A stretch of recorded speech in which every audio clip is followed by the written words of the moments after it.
So, with what I've been doing so far over this last week, I've done pretty much nothing but cold call or doing sales calls or attending someplace. I wasn't really able to cold call much at all over the last 3 days. I was only able to make 30 or so or 20 on each day, so it was really nothing. But I made probably 70 today or something, because I had supposedly 4 sales calls on, but about 3 of them weren't able to come today. So there's that. But this video is going to be not about that. It's going to be about using resources to your advantage. So what I mean by that is, if there's an opportunity you have to find an easier way to do something, then take it.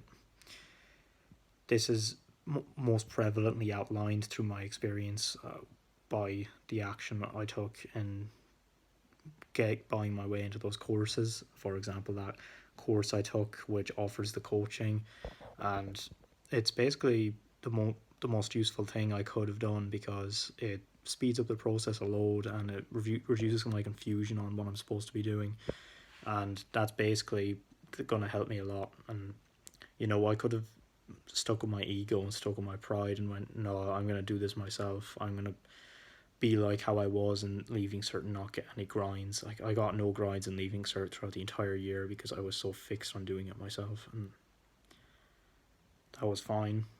And I got pretty good grades even though I didn't get grinds, and I absolutely destroyed myself in the process of doing so. But here we are today again, and I don't know if I would be the same if I didn't destroy myself back then. But anyway, there you go. So basically, if you see an opportunity that's going to speed up your progress, don't be an idiot and just take it.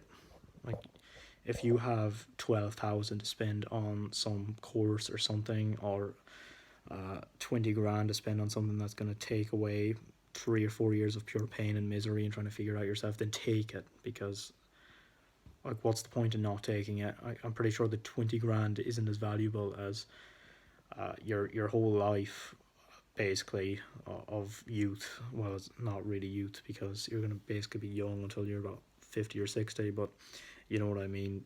Yeah, you want to value your time more than that money, and if there's a way you can leverage things, then do that.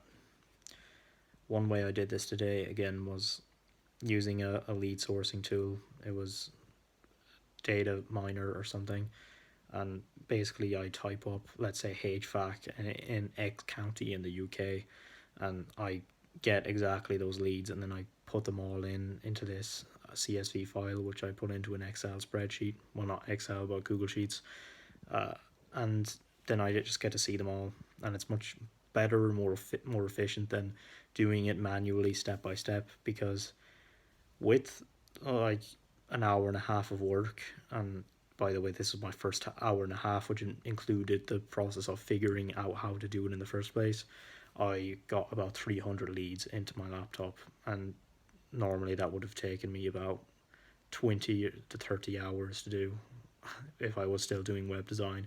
But I'm not doing that anymore. I'm doing lead generation for my niche, and therefore I don't have to rely on them not having a website.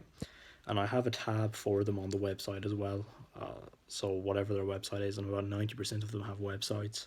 So if I decided to go into this niche and offer them a service for websites, then I would have been completely lost, because where on earth would I be getting examples of leads who don't have websites? Like, it wouldn't have been a sustainable strategy. So I'm taking advantage of a software that some group of enthusiastic, ambitious individuals created for the general population to use. The general population of aspiring or current agency owners.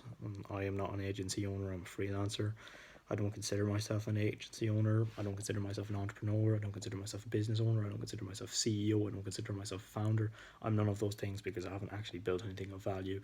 And people who say that I'm a CEO, or, not to put you down, but, bonk, go kind of, kill a bit of your ego, because you haven't really done anything, and neither have I.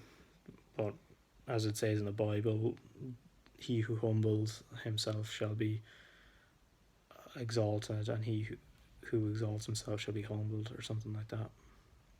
He who humbles himself, no, he who abases himself shall be exalted, and he who exalts himself shall be abased, something like that. Yeah.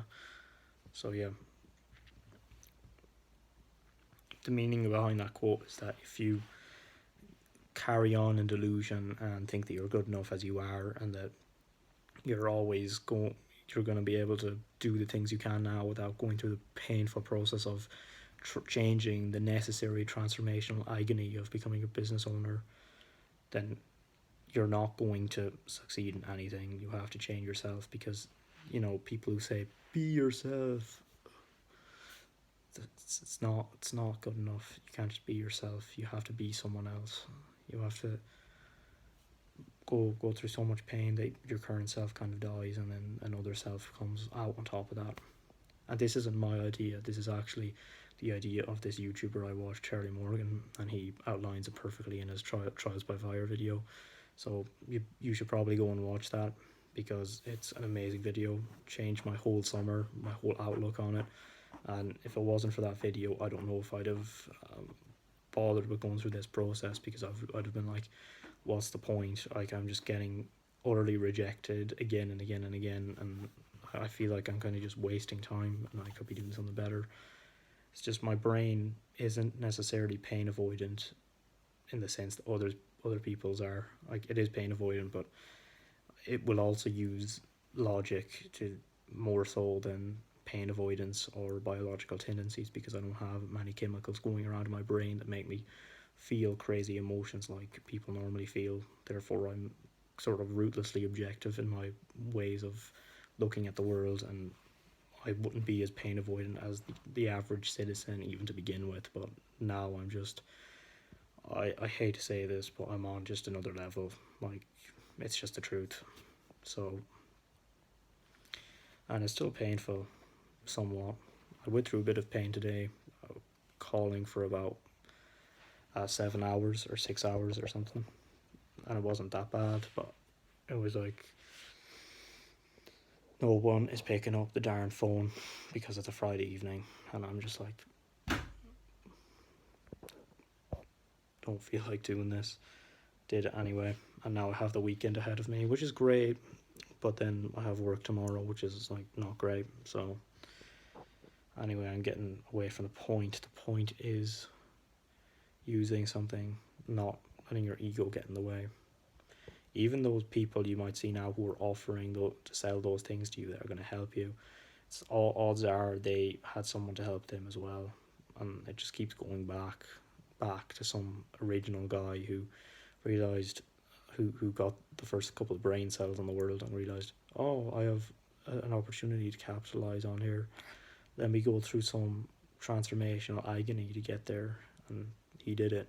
And then it was so easy for him because he had no competition, and therefore he probably started teaching other people, and more derivatives came about, and more success books, and more of that. And I could be talking out of my ass because I don't know how the process or the idea or concept of success came a thing in the first place, or it became a thing in the first place, but it should have derived from somewhere.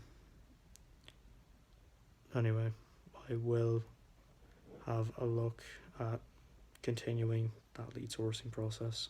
I don't think I'll do it this weekend though, because I already have over 300 leads in there, so there's really no need. Anyway, adios.